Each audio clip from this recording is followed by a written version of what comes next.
Bonjour à tous, nous avons le plaisir d'accueillir aujourd'hui Madame Anne Deneyer de SAR Belgium. Bonjour Anne.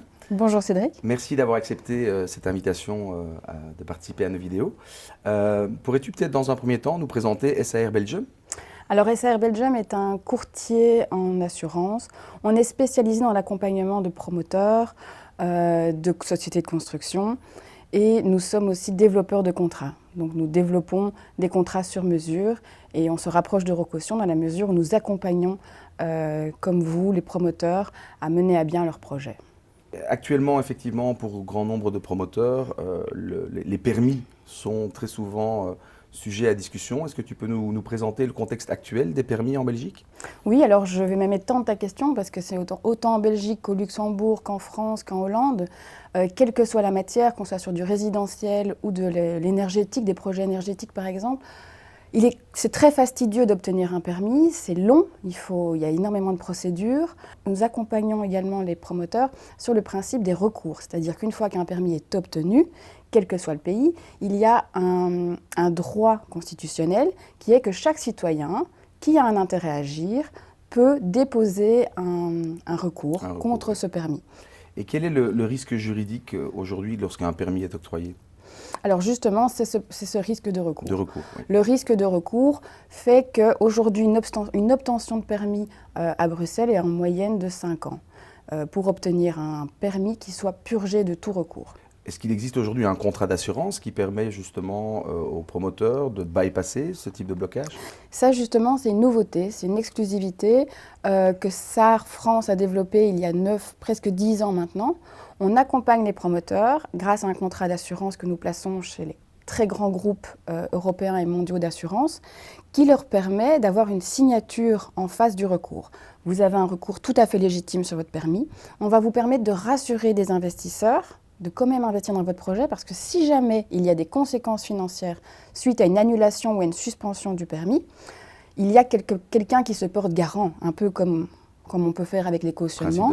C'est le principe de la caution. Si vous avez une perte financière, c'est-à-dire que vous devez arrêter votre construction, voire votre permis est annulé après livraison des appartements ou des maisons, votre permis sera annulé, vous auriez obligation de démolir, de dédommager éventuellement des acquéreurs, de rembourser votre emprunt. Tout ça est pris en charge par un contrat d'assurance, en effet, qui peut couvrir la totalité des pertes, tant pour le promoteur, les acquéreurs, ou des futurs locataires. Parce qu'on peut aussi parler de grands projets de bureaux, de projets de retail, ça peut être des grands supermarchés, tout peut être couvert. Et ça rassure les gens.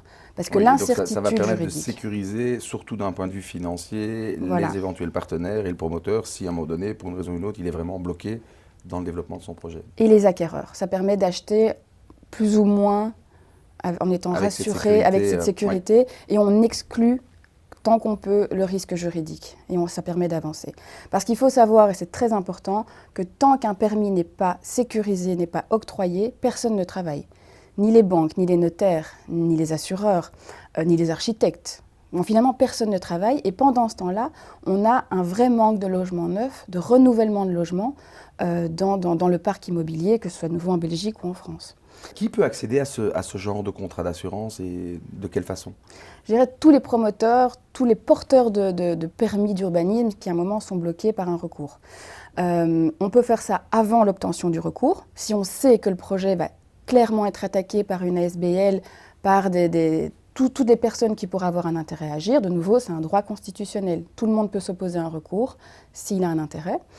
Ou alors après. On peut venir nous voir une fois que le recours est déposé, qu'on sait que son projet est bloqué. Après également. On peut venir après. Une fois qu'on sait que le projet est bloqué, que le dossier est sur le bureau du Conseil d'État et que finalement on est bloqué 2 à 3 ans. Ça c'est certain. Au Conseil d'État, c'est 2 à 3 ans avant d'obtenir une réponse. Et le fait de venir après avec, en quelque sorte, presque déjà un sinistre ouvert, est-ce que ça va avoir un impact sur le prix, sur l'analyse ou non. C'est le modèle qui est prévu comme ça? Le modèle est prévu comme ça, c'est-à-dire que le fait d'avoir un recours n'est pas un sinistre. C'est finalement un aléa qui nous permet d'assurer.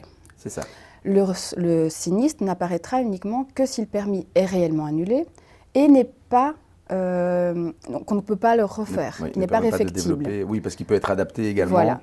Anne, merci pour cette intervention et les différentes informations fournies. Il nous paraissait totalement intéressant de pouvoir présenter ce type de nouveaux produits qui va certainement permettre d'éviter toute une série de problèmes auxquels nos clients communs d'ailleurs sont confrontés. Nous invitons également nos éditeurs à consulter les différentes capsules vidéo que nous avons réalisées sur notre site internet qui s'affiche en bas de l'écran. Et nous vous donnons rendez-vous très bientôt pour de nouvelles vidéos. Merci à vous.